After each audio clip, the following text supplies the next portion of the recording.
Why do house prices continue to outstrip wage rises in this country? Well, the obvious answer is we need more homes, and that's very true. But what determines whether or not the house that you're after is going up in price is not the national number of homes, but it's the number of houses available in the place you want to live at the time you're looking. Basically, we're talking about not enough liquidity, not enough of what you want at the time you want it. And while building more houses in general will help that, there's another huge thing that this government could do to increase liquidity, and that would be to abolish stamp duty. And I was all set to deliver a video on this when The Guardian ran a report on Rachel Reeves' plans to reform property tax. So I ditched that one and doing this one. Now, firstly, I applaud any politician that tries to handle reforming property taxes. Because there's two truths about property taxes in the UK. Number one is that most politicians know that our current regime for property taxes doesn't work and is harming the economy and making house prices more expensive than they should be. And number two, those same politicians know that any politician that tries to handle it risks losing the next election, because there will be winners and losers. And as I've said before, winners don't say thank you and the losers want to punish you.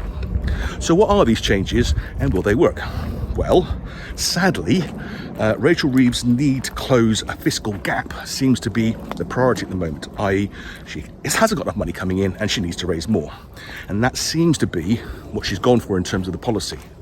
And that policy is that anyone who has a home over £500,000, worth over £500,000, will now have to pay a tax as a seller. Whereas beforehand, we have a stamp duty paid for by the buyer with one or two exemptions.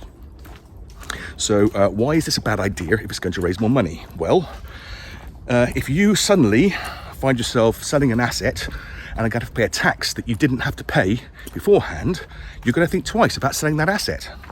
Do you really need to sell that home? Do you really need to move? Well, in some cases, the answer will be yes, and you'll just have to lump it and pay it. But many people, they'll have an option, have a choice. Do they have to pay out a big sum of money, or do they simply say, do you know what, I'll just commute more, or my children will just have to make do with the schools in this area, or I'll just have to get a carer in for my mum rather than move closer. And for those that are selling, what do you think they'll do about the price they put on their property? Well, they'll increase it. They'll try and recover as much of that tax as they can by increasing the value of that property. So you'll suddenly get a big surge in inflation of house prices, either because the offer price goes up or because there's even fewer houses to buy and the supply-demand equation will kick in and prices will just go up anyway. And even though this is only set for homes that are above £500,000, for the southeast, that means a lot of very modest homes will be captured by it. And even where homes aren't captured by it, for those of us who are moving up in home, maybe getting a bigger house for a family, or a more expensive house because we need to move for jobs or to get better schools or be near frail parents, that has a knock-on effect because we need to sell our house to pay for the higher cost. So there's inflation all the way down the chain, which will result in fewer transactions and a more stagnant economy. And with fewer transactions, that means less transaction tax revenue.